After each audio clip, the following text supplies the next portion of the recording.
hard it is to really say na may mortal sin pala tayo. If in the first place you don't have those. Okay? Kahit gano'n grabe, pumatay nga siya.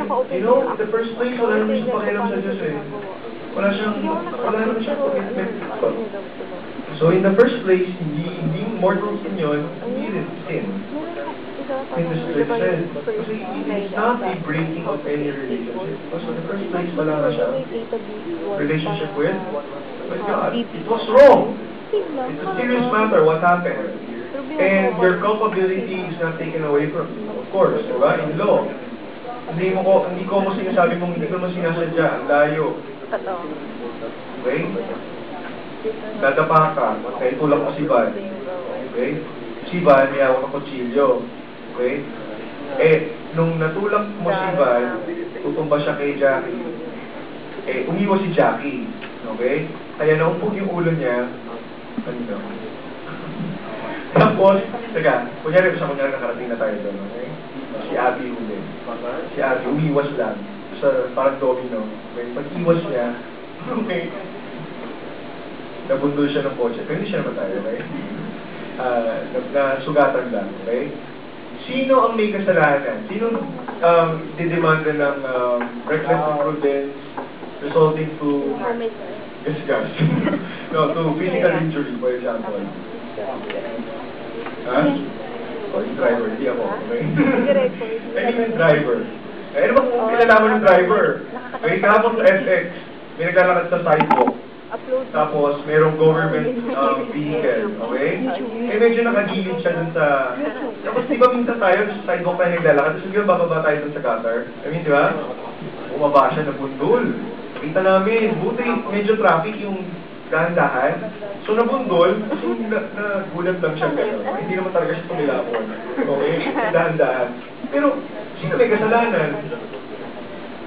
Yung naglalakad sa sidewalk, hindi naman tumitingin. Baba na siya ng baba ng sidewalk. O yung driver. Pero kung nangyari yun, talagang nabalian ng buto yung driver. Yung driver, no? Sa sobrang gulat niya, sa sobrang break niya, mas yung ulo niya sa L300 Wala, kahit nasugatan siya pa rin na may kasalanan pag nabalian ng buto yung it doesn't take away kung hindi mo alam como hindi mo kasalanan, como hindi mo talaga direct kasalanan. Your responsibility, your culpability is not taken away from you, okay? But in our case now, talking about mortal sin, it's really hard. Because it is only in having those conditions that we can really break our relationship with God. Diba? That's how you break relationships, diba? Alam mo na. Loyal ka dyan sa tao yan.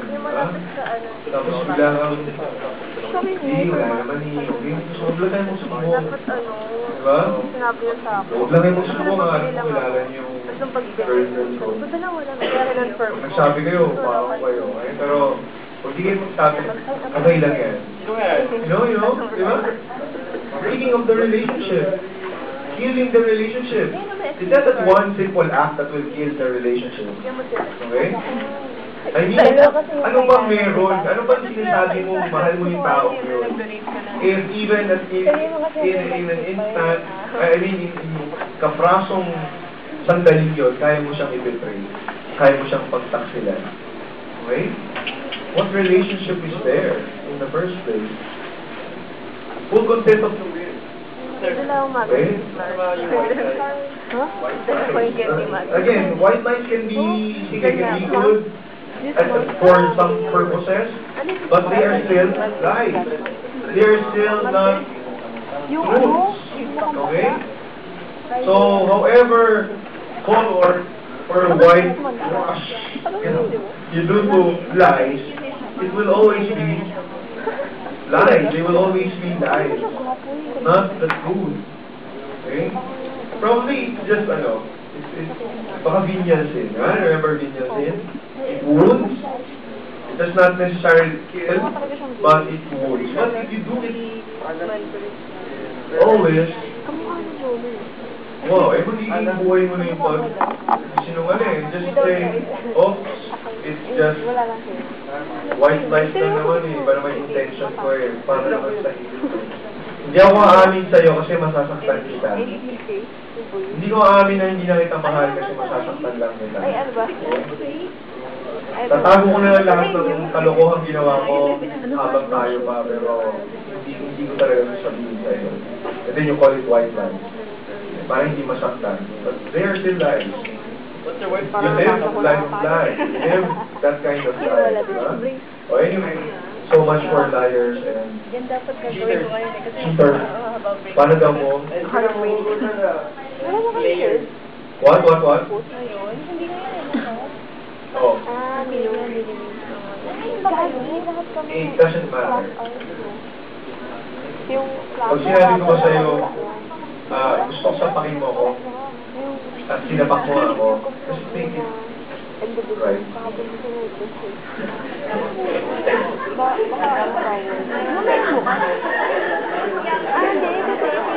May hands-on kasi. Kaya hindi siya ma-accommodate lang. At kung sinabi mo yes, sinabi mo rin ito. Sa inyo? Dalawa kami. Tabera, 4 na klase. Dahil gusto. Naka-check ba yun sir? Hindi ma-accommodate ng complag. Para bang ano yan? Kapag sila may Break it to dapat each other. talaga, di ba bukas? Kasi We have to tell the guys. tapos kasi naman may hands. Break it to each other. So, kung tayo minug, sila, magkila. Surprise. Di ba ako Trying to spare my feelings. Ilan siya? Ano yun? For... Ako yun yung Break it to each other. Okay na. You have to- Ayoko na ng magsubo.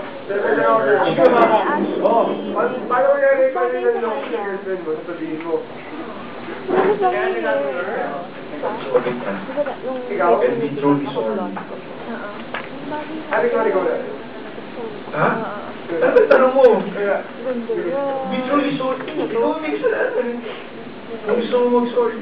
Ay, dito pala. But be truly sorry, di ba? paano mapakita yun? Make amends. May katabigan. Sabi ko nga kung ano laman ng puso mo, lalabas at lalabas yan. Kung puro galit yung laman ng puso mo, Correct. hindi mo talaga mapapatawad, hindi ka talaga makapagpapatawad. Diba? Kasi kaya yun. So, again, it's more important, ha? Mag-expose sir. It's more important. Pero ulit yun. Ooh, grabe. Okay? What else? Oh, probably let's use this, ha? There's another thing that we need to understand, okay? It can help us, aside from the metaphors, the biblical metaphors, we have in the church teaching that we call the fundamental option theory, okay? What is the fundamental option theory? What do you mean by fundamental? Ha? What is fundamental? Kailangan. Basic. Okay? A basic. Fundamental. Option. What is option? A fundamental option. A basic choice. That in our lives now, when we live our lives, we have this basic choice.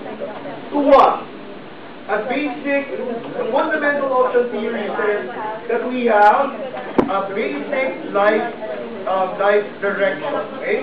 We have a direction, but it is a choice again that we have to make. A direction to go to or to follow this path towards who? Towards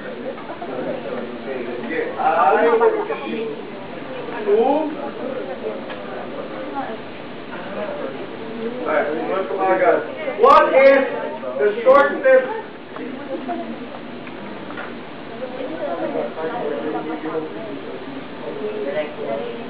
ano yun? Tanong na yun? Akala ko na magpapagod. What is the shortest between 2 points? Kalimutan ko. Ayan. What is the shortest between 2 points? It's a straight line, right? Uy, grabe ka mo. And we are to follow our basic life direction to God. We have to follow a straight. This is the symbol that we use, okay? Fundamental option theory. That we can see our lives this way. We are on a journey on this straight path towards God. Now, it tells us now what mortal sins or venial sins do to our relationship with God. So this straight path or that. When you commit a mortal sin, the fundamental option here says, anong effect niya sa relationship natin? It kills. It radically breaks. We radically turn away from God. Okay? So anong symbol ng radically turning away? 180 degree turn. A U-turn. Okay? When you commit a mortal sin, automatically turn away from God. Okay? Hindi ko kasi What boyfriend, happens? best friend. Turn away from God. And then, again sorry, salat ako sa example. Okay? Mas maganda sana yung ano pa ang example natin? Ay, friend mango.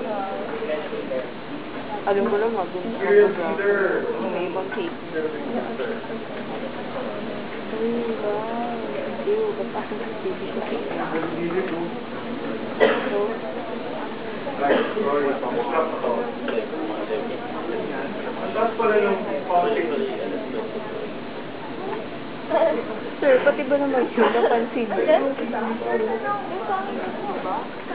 Ano meron? Ano meron?